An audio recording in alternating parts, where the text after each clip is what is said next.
Un garçon de 12 ans a fait quelque chose en secret avec sa mère veuve qui va sûrement vous étonner. N'oubliez pas de liker cette vidéo merveilleuse et de vous abonner à la chaîne pour continuer à profiter de notre contenu exceptionnel. Le garçon de 12 ans, nommé Hassan, était toujours en deuil de la perte de son père, et au milieu de cela, une ombre de pauvreté s'était abattue sur leur maison. Le père de Hassan avait été un employé honnête et travailleur. Après la mort de son père, toute la responsabilité semblait soudainement reposer sur cette petite famille. La mère de Hassan, Rahana Behom, avait espéré surmonter le chagrin de la perte de son mari et recommencer une nouvelle vie, mais la réalité semblait lui faire face avec des défis de plus en plus difficiles chaque jour. Rahana Behom avait pensé qu'elle pourrait prendre un travail pour gérer le foyer, mais le petit Hassan était complètement contre cela. Il lui disait « Maman, tu ne travailleras pas. Je ferai quelque chose pour toi, il suffit de prier pour moi. » Malgré les paroles courageuses de Hassan qui lui apportaient un peu de réconfort, la dure réalité lui rappelait chaque jour qu'elle devait faire quelque chose si elle voulait échapper à cette lutte financière. Cependant, pensant à Hassan, elle restait silencieuse. Elle se disait qu'après quelques jours, son fils comprendrait par lui-même et que tout reviendrait à la normale.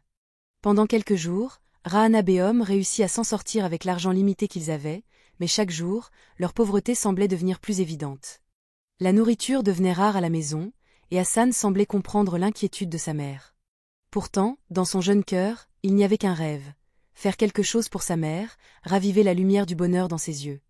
Ayant perdu son père à un si jeune âge, Hassan commença à se voir comme le seul soutien de la maison.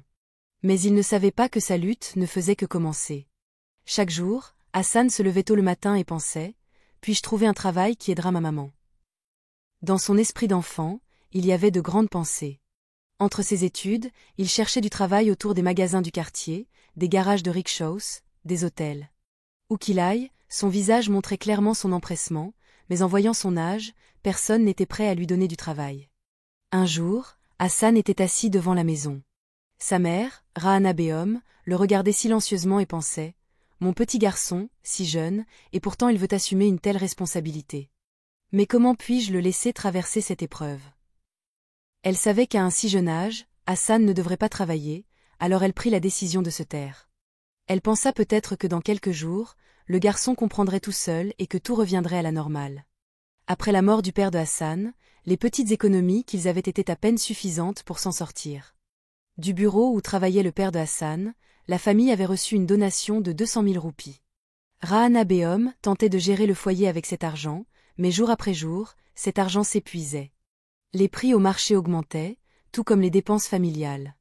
Rahana Behom réalisa qu'à ce rythme, il n'y aurait bientôt plus de moyens de les soutenir. Ses proches, qui elle espérait qu'ils offriraient leur aide après la mort de son mari, n'avaient donné aucune assurance de soutien. En fait, voyant le foyer en difficulté, tout le monde s'était éloigné. Rahana Behom avait pensé qu'au moins ses proches la soutiendraient après la mort de son mari, mais la réalité était tout autre. Elle réalisa que dans cette situation difficile, elle devrait se battre seule. Pendant ce temps, Hassan était épuisé de chercher du travail. Un jour, il dit à sa mère « Maman, vas-tu travailler maintenant ? Je n'ai rien pu faire. » En entendant ces mots de son fils, des larmes remplirent les yeux de Rahana Behom.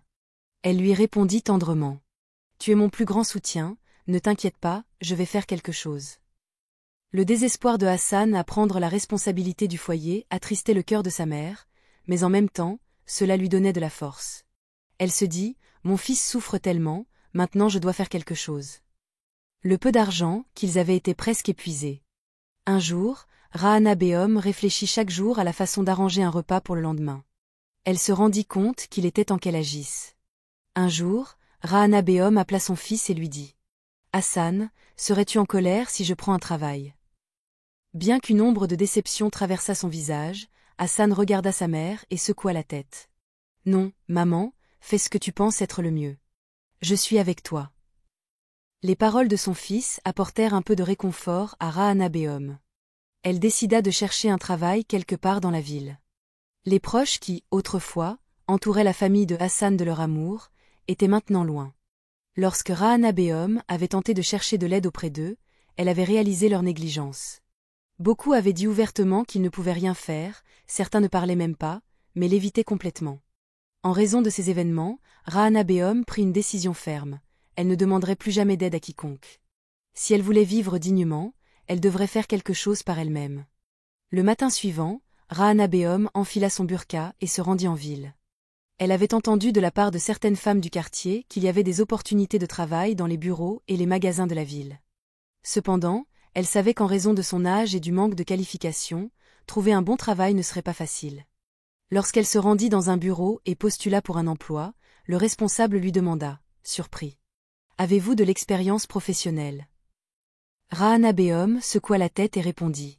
« Non, je n'ai aucune expérience, mais je suis très travailleuse. » Le responsable, un peu préoccupé, lui dit. « Nous avons un poste de femme de ménage ici. Si vous voulez, vous pouvez l'accepter. » Rahana Begum accepta. Elle savait que tout travail, aussi petit soit-il, pourrait aider à sauver leur foyer. Cet après-midi-là, lorsqu'elle rentra chez elle, elle dit à Hassan. « J'ai commencé un travail aujourd'hui. Nous n'aurons plus à demander de l'aide à personne. » Un sourire apparut sur le visage de Hassan. Bien que la dureté du travail de sa mère lui fût douloureuse, son petit cœur trouva un peu de réconfort en sachant que les difficultés du foyer diminueraient un peu. Rahana Begum commença à travailler comme femme de ménage dans un bureau. Chaque matin, elle partait au travail, et l'après-midi, elle revenait à la maison pour s'occuper des tâches ménagères. Avec ses petits gains, elle parvint à soutenir l'éducation de Hassan et les dépenses de la maison. Dans cette nouvelle vie, à la fois Rahana Begum et Hassan réalisèrent que si l'on fait preuve de patience et de courage dans les moments difficiles, Allah, que Dieu soit exalté, viendra sûrement en aide. Rahana Begum se donna corps et âme dans son nouveau travail. Chaque matin, elle envoyait Hassan à l'école avant de se rendre au bureau. Le travail de nettoyage dans le bureau n'était pas facile. Elle devait souvent faire face à des situations difficiles et humiliantes, mais elle ne se laissait jamais abattre. Tout en travaillant comme femme de ménage, Rahana Begum remarqua que beaucoup de personnes la traitaient avec dédain. Certaines ignoraient sa présence, tandis que d'autres parlaient d'une manière qui la blessait. Mais elle endurait tout cela parce qu'elle savait que son travail était la seule chose qui soutenait l'éducation de Hassan et permettait au foyer de continuer à tourner. Un jour, une collègue du bureau lui demanda. « Pourquoi te soumettre à toute cette épreuve? Ton fils ne pourrait-il pas faire quelque chose pour toi ?» Rahana Begum regarda sa collègue avec un sourire doux et répondit. « Mon fils est encore jeune. Mon plus grand objectif est de m'assurer qu'il ait une éducation. Je veux qu'il grandisse et se retrouve dans une position où il n'aura pas à travailler comme ça. » Pendant ce temps, Hassan allait à l'école tous les jours, mais ses pensées étaient toujours tournées vers sa mère. Il pensait souvent à combien elle souffrait, et il ressentait un profond désir de faire quelque chose pour elle. Un jour, pendant le cours, la professeure de Hassan, Madame Sabina, remarqua qu'il semblait particulièrement fatigué. Inquiète, elle lui demanda. « Ça va, Hassan ?» Hassan resta silencieux un moment, la tête baissée, puis répondit doucement. « Madame, il n'y a rien à manger à la maison depuis 2 jours. Ma maman n'a pas encore été payée, alors je suis venue à l'école sans rien dans le ventre. » En entendant cela, les yeux de Madame Sabina se remplirent de larmes. Elle comprit la dure réalité que ce jeune garçon endurait. Ce jour-là, elle décida qu'elle ferait quelque chose pour Hassan et sa mère. Après l'école, Madame Sabina emmena Hassan dans un restaurant et lui offrit un repas. Elle alla ensuite faire des courses et apporta des provisions à leur maison. Rahana Begum fut d'abord gênée, mais Madame Sabina la rassura en disant « Vous êtes une mère courageuse. Cette aide n'est pas pour vous, c'est ma manière de vous montrer du respect pour vos efforts. » À partir de ce jour-là, Madame Sabina décida de contribuer chaque mois à hauteur d'une partie de son salaire pour aider la famille de Hassan. Rahana Begum et Hassan réalisèrent que lorsqu'Allah veut aider quelqu'un, il trouve un moyen d'envoyer cette aide à travers d'autres personnes. La vie de Hassan commença à changer pour le mieux, avec un nouvel espoir qui fleurissait dans leur cœur. L'aide de Madame Sabina ouvrit un nouvel horizon dans la vie de Hassan. Grâce à son soutien, un sentiment de soulagement revint dans leur foyer. Rahana Begum gérait le foyer avec ses revenus du travail de nettoyage et les cadeaux offerts par Madame Sabina, mais le plus grand changement se fit dans l'attitude et les rêves de Hassan. Hassan commença à se concentrer davantage sur ses études. Ses camarades remarquèrent une transformation significative. Il était beaucoup plus heureux et plus confiant qu'auparavant. Un jour, pendant le cours, Madame Sabina fit une annonce spéciale. Parmi vous tous, Hassan est celui qui travaille le plus dur et qui possède un grand talent. Je suis convaincue qu'il accomplira de grandes choses dans l'avenir. Ces mots de sa professeure eurent un profond impact sur le cœur de Hassan. Il se promit silencieusement, « Je deviendrai quelqu'un dont ma mère et mon professeur pourront être fiers. » Ce soir-là, Hassan s'assit à côté de sa mère et lui dit « Maman, Un jour je ferai quelque chose de grand, afin que tu n'aies plus à travailler ainsi. Je te rendrai heureuse. Rahana Behom ne put retenir ses larmes en entendant ces mots. Elle leva les mains vers Allah en prière, disant « Ô Allah, accorde à mon fils le succès afin qu'il puisse réaliser ses rêves. » Madame Sabina s'intéressait de près aux études de Hassan. Chaque jour, elle vérifiait ses progrès et l'invitait même chez elle pour lui donner des leçons supplémentaires. Elle lui disait souvent « Le talent que tu as, Hassan, ne s'épanouira que grâce au travail acharné. Souviens-toi que la plus grande joie pour un professeur, c'est la réussite de ses élèves. » Un jour, pendant ses études chez Madame Sabina, Hassan rencontra sa fille. Elle était très gentille et possédait une nature douce et aimable. Hassan et la fille de Madame Sabina commencèrent à étudier ensemble et une belle amitié naquit entre eux. Grâce à l'aide de Madame Sabina et à son propre travail acharné, Hassan obtint les meilleurs résultats à ses examens scolaires. Le principal et tout le monde le félicitèrent. Les yeux de Rahana Behom se remplirent de larmes de joie en voyant l'avenir de son fils devenir peu à peu plus radieux.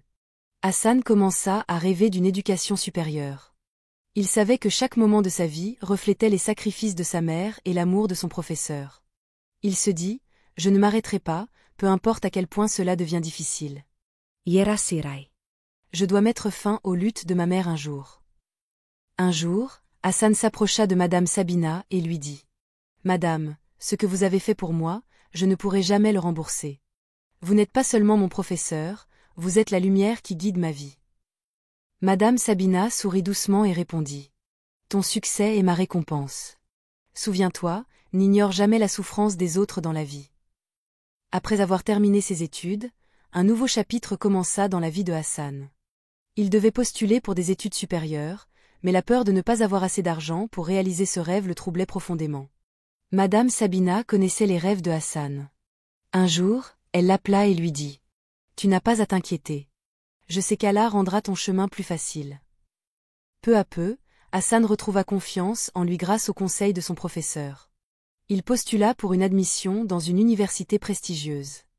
Grâce à ses résultats exceptionnels et à son talent, il obtint une bourse. Cependant, il restait encore des dépenses supplémentaires à couvrir.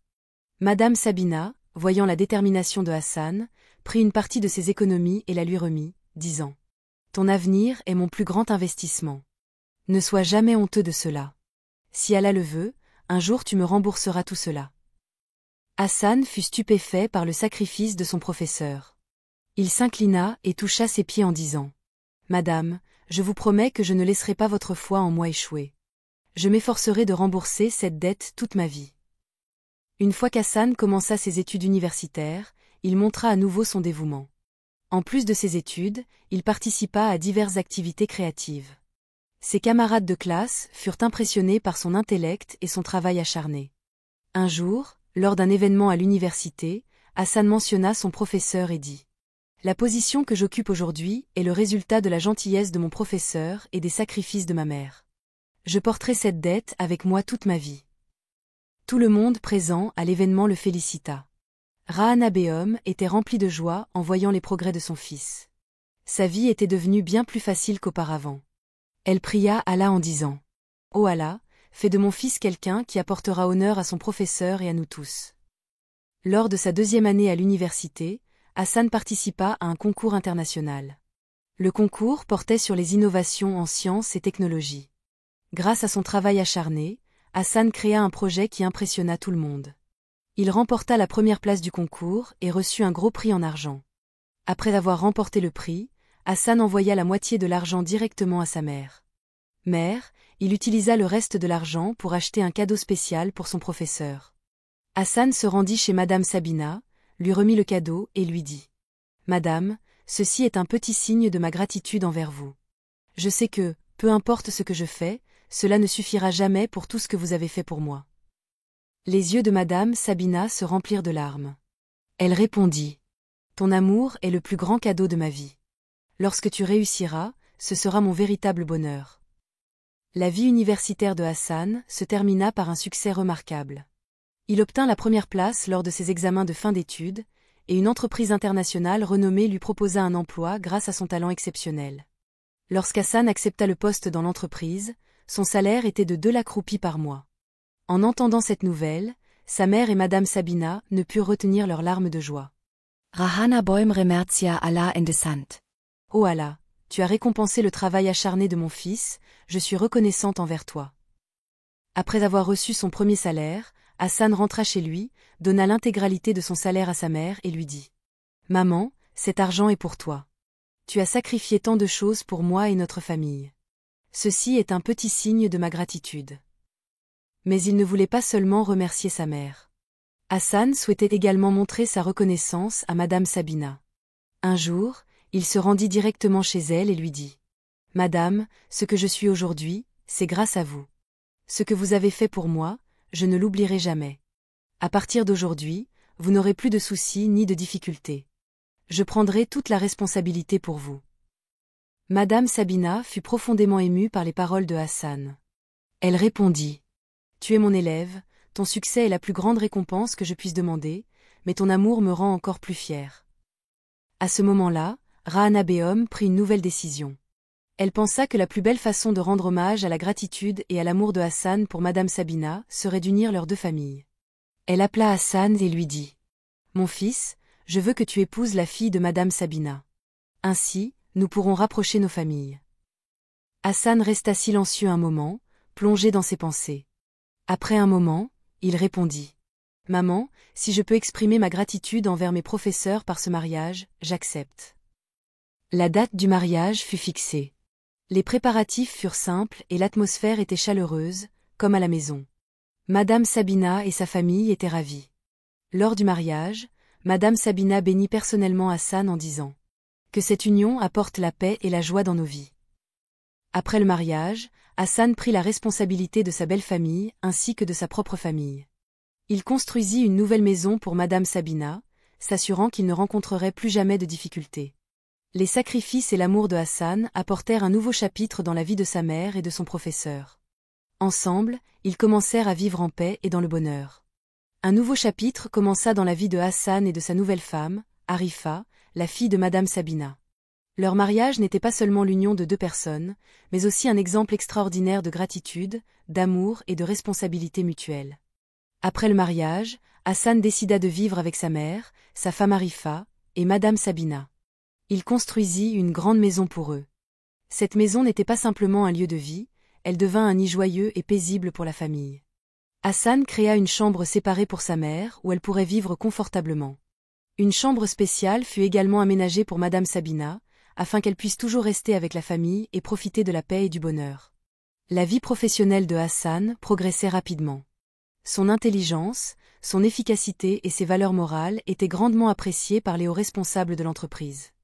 En quelques années, Hassan fut promu au poste de directeur au sein de l'entreprise.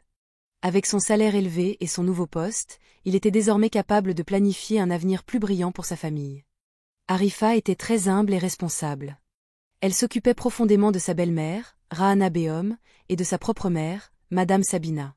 Elle gérait toutes les responsabilités ménagères efficacement et soutenait toujours Hassan dans son travail. Un jour, Rahana Begum dit à Arifa « Je suis vraiment bénie d'avoir une belle-fille comme toi. Tu n'es pas seulement la femme de mon fils, tu es comme ma fille. » Hassan gardait toujours une place spéciale pour son professeur, Madame Sabina. Il lui disait souvent « Madame, vous êtes la lumière de ma vie. Je ferai toujours en sorte qu'aucune tristesse n'effleure votre vie. » Un jour, Madame Sabina dit d'une voix pleine de larmes « Ce que tu m'as donné est au-delà d'eux. Ton amour et ton respect sont la plus grande réalisation de ma vie. » En quelques années, Hassan et Arifa furent bénis avec 2 enfants, un garçon et une fille. Les enfants grandirent dans l'environnement aimant et basé sur des valeurs de la famille. Hassan enseigna à ses enfants « Peu importe à quel point vous réussissez dans la vie, n'oubliez jamais d'accomplir vos devoirs envers votre famille et vos aînés. Leurs prières sont la plus grande richesse de la vie. » Au fil des années, Hassan construisit une vie heureuse et prospère avec sa mère, sa femme, ses enfants et son professeur. Sa vie fut un exemple extraordinaire de sacrifice, de lutte et de succès. À travers cette histoire, nous apprenons que le travail acharné, la responsabilité et la gratitude sont les véritables clés du succès dans la vie. L'amour de la famille et le respect des enseignants apportent la paix et la prospérité dans nos vies.